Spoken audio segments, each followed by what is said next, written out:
اب سوال پیدا ہوتا ہے قیام اللیل سے مراد کیا ہے؟ یہاں پہ میں ذرا تراویح کا جو پس منظر ہے وہ بیان کر دینا چاہتا ہوں۔ دیکھیے جیسا کہ ہم نے خطبے میں بھی دیکھ لیا، اللہ نے قیام اللیل جو ہے اسے فرض نہیں ٹھہرایا، تطوع۔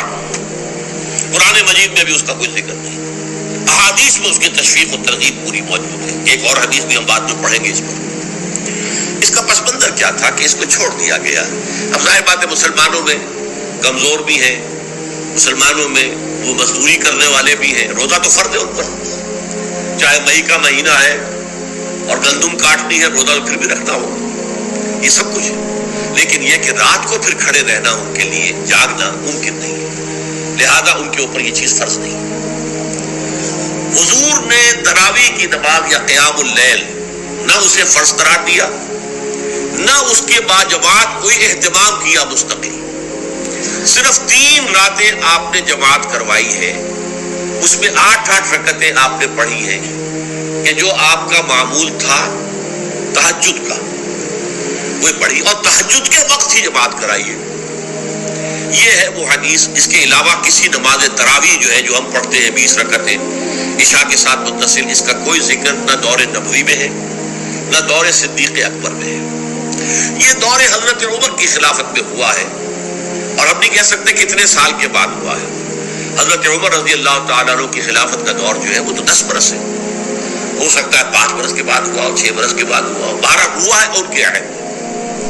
حضرت عمر ایک مرتبہ مسجد میں داخل ہوئے، مسجد نبوی میں، تو دیکھا کہ کچھ لوگ 8 10 12 جو ہے وہ ایک جو ہے حافظ کے پیچھے کھڑے ہوئے اور قرآن سن رہے ہیں، کچھ دوسرے کونے میں کھڑے ہیں، کچھ کہیں اور کھڑے ہیں، مختلف جماعتیں ہو رہی ہیں۔ تو انہوں نے سوچا کہ کیوں نہ ان سب کو ایک امام کے پیچھے جمع کر دیا جائے، اور اس کے لیے لوگوں کی سہولت کے لیے عشاء کے ساتھ متصل رکھ دیا جائے، اس لیے کہ تہجد کے وقت اٹھنا جو ہے وہ تو ہر کس و ناقص کا کام نہیں ہے، کہ عشاء کے بعد اگر تھوڑا سا اضافی وقت ہو صرف تو یہ ہر شخص کر لے گا، مزدور بھی کر لے گا۔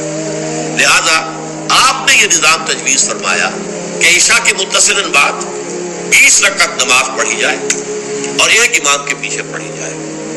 یہ گویا کہ اجتہاد ہے حضرت عمر رضی اللہ تعالی عنہ، اس کو آپ نے خود بدعت بھی قرار دیا ہے، لیکن بدعت حسنہ۔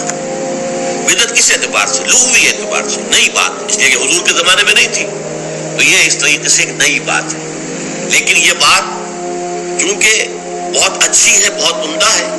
آپ جب یہ نظام چل پڑا تو ایک دن مسجد میں آئے، دیکھا کہ بڑی بھری مسجد ہے، صحابہ کھڑے ہیں اور ایک امام کے پیچھے قرآن سن رہے ہیں۔ آپ نے فرمایا نعم البدعۃ ھذہ، یہ جو ہم نے نئی بات شروع کی ہے یہ بہت اچھی ہے، بہت عمدہ ہے۔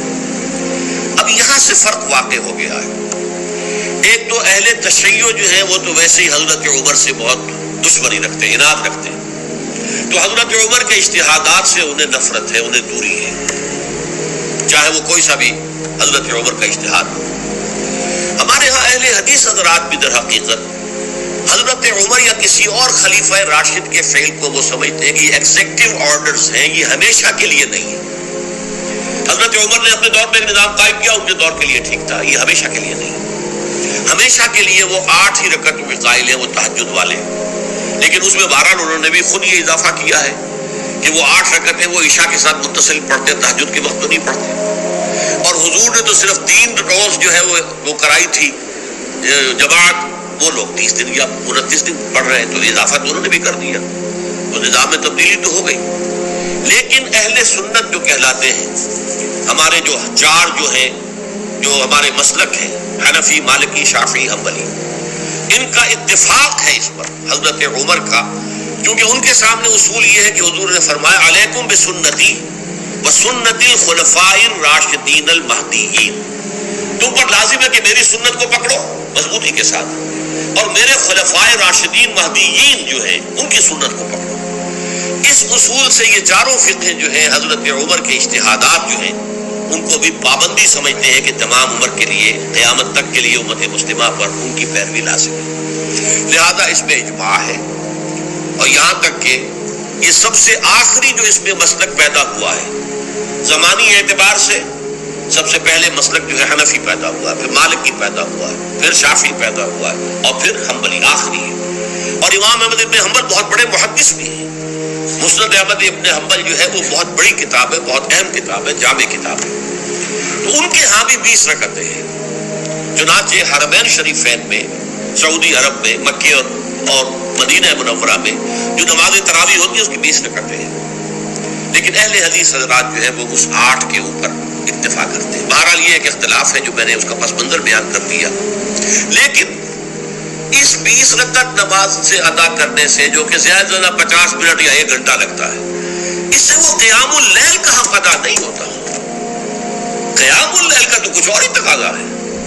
قیام کسے کہتے ہیں؟ یہ سورہ مزمل سے واضح ہوتا ہے. یا ایھا المزمل قم اللیل الا قلیلا نصفہ او انقص منہ قلیلا او زد علیہ ورتل القرآن ترتیلا. آدھی رات یا آدھی رات سے کچھ کم, یعنی تہائی رات, یا آدھی رات سے کچھ زائد, 2/3 رات, یہ ہے قیام اللیل.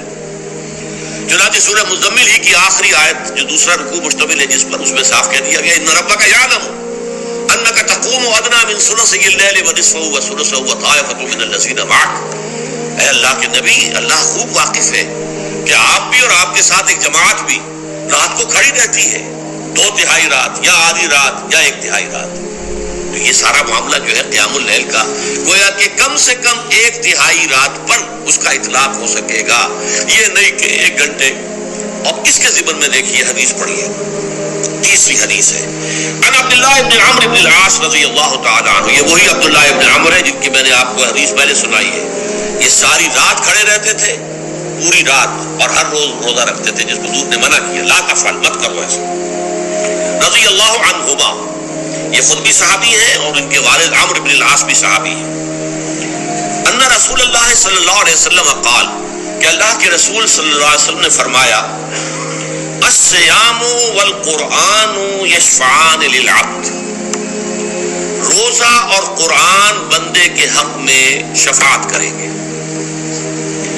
یقول الصیام, روزہ ہی عرض کرے گا اللہ کی جناب میں, اے رب پروردگار, انی منعتہ الطعام والشہوات بالنہار, میں نے تیرے اس بندے کو دن کے دوران کھانے پینے سے اور اپنی شہوت کا تقاضا پورا کرنے سے روکے رکھا, یہ میری وجہ سے روکا رہا, تو میری شفاعت اس کے حق میں قبول فرما. فشفعنی فیہ, میری شفاعت اس کے حق میں قبول فرما. ویقول القرآن, قرآن کیا کہے گا, منعتہ النوم باللیل, میں نے اسے رات کے وقت سونے سے, نیند سے روکے رکھا. فشفعنی فیہ, تو اس کے حق میں میری شفاعت قبول فرما.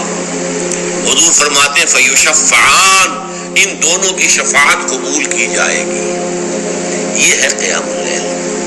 یہ قیام اللیل صرف تراویح کی نماز سے جو پڑھ لی جاتی ہے, اور ہمارے ہاں تو یہ ہے, وہاں کم سے کم یہ تو تھا, صحابہ کرام کھڑے ہوتے تھے تو جو قاری پڑھ رہا ہوتا تھا وہ ان کے دل میں اترتا جاتا تھا, اس کا مضمون اور مفہوم جو ہے ان کو معلوم ہے, لہذا وہ اس کی زبان سے نکلا ہوا ہر لفظ ان کے قلب کی گہرائیوں تک اتر رہا ہے. یہاں پہ یہ ہے پیرٹ لائک حافظ ہے, اسے خود پتہ نہیں میں کیا پڑھ رہا ہوں. اکثر حفاظ جو ہے وہ عالم تو نہیں ہوتے, اور جو سن رہے ہیں انہیں کچھ پتہ نہیں ہم نے کیا سنا ہے. تو ٹھیک ہے, کم سے کم ثواب تو انہیں ملے گا کہ انہوں نے وقت نکالا ہے, 1 گھنٹہ ہی اضافی صحیح, لیکن بہرحال اس کا وقت تو انہوں نے نکالا ہے, محنت کی ہے, کھڑے رہے ہیں, ثواب ملے گا. لیکن جو مقصد ہے وہ حاصل نہیں ہوتا. اس مقصد کے حصول کے لیے اول تو قیام اللیل کی کم سے کم مدت 1/3. اگر کوئی شخص فرض کیجئے کہ اس کے ہاں کوئی اور انتظام نہیں ہے, جیسا کہ ہمارے ہاں ہم نے انتظام کیا ہے, بڑے بڑے شہروں میں دورہ ترجمہ قرآن, اس میں ہمیں 5 گھنٹے لگ جاتے, نصف شب کے قریب ترین جو ہے معاملہ ہو جاتا. اس میں کیا ہوتا ہے کہ ہر 4 رکعت سے پہلے جو اس کے اندر پڑھا جانا ہے حصہ قرآن کا, اس کا پہلے ہم مطالعہ کرتے ہیں, بیٹھ کر ترجمہ اور کچھ موٹے موٹے نکات کی جو ہے وضاحت. پھر کھڑے ہو گئے اور قاری صاحب کے پیچھے 4 رکعتوں کے اندر وہ 4 رکوع یا جتنے بھی ہیں پڑھ لیے, سن لیے, پھر بیٹھ گئے 4 کے بعد پھر اگلی 4 رکعتوں کے اندر جو کچھ پڑھا جانے والا ہے اس کا ترجمہ, اس کی تفہیم ہو گئی, پھر کھڑے ہو گئے, پھر سن لیا. اس طریقے سے 5-6 گھنٹے میں تراویح ختم ہوئی. تو تراویح بھی ہو گئی, حضرت عمر کے اجتہاد پر عمل بھی ہو گیا, 20 تراویح ہو گئی. لیکن یہ ہے کہ اس کے ساتھ جو اصل غرض و غایت ہے قیام اللیل کی وہ بھی حاصل ہوئی. یہ ہم نے 17 سال پہلے شروع کیا تھا یا 18 سال پہلے, اور وہ انشاءاللہ اللہ کے فضل و کرم سے اب چل رہا ہے. بڑے بڑے شہروں میں ہو رہا ہے, لاہور میں جن مقامات پر ہو رہا ہے وہ تازہ جو ندائے خلافت ہے اس کے اندر آپ اس کی فہرست دیکھ لیں. کراچی میں تو اس سے غالباً 3 گنا مقامات کے اوپر وہ کام ہو رہا ہے اور دوسرے شہروں میں بھی ہو رہا ہے. تو اس سے در حقیقت وہ غرض و غایت وہ حکمت جو ہے پوری ہوتی ہے کہ یہ دونوں چیزیں پیرلل ہیں. من صام رمضان ایمانا واحتسابا غفر له ما تقدم من ذنبه ومن قام رمضان ایمانا واحتسابا غفر له ما تقدم من ذنبه. تو صیام اور قیام جو ہے ان دونوں کا حق ادا ہو جاتا ہے.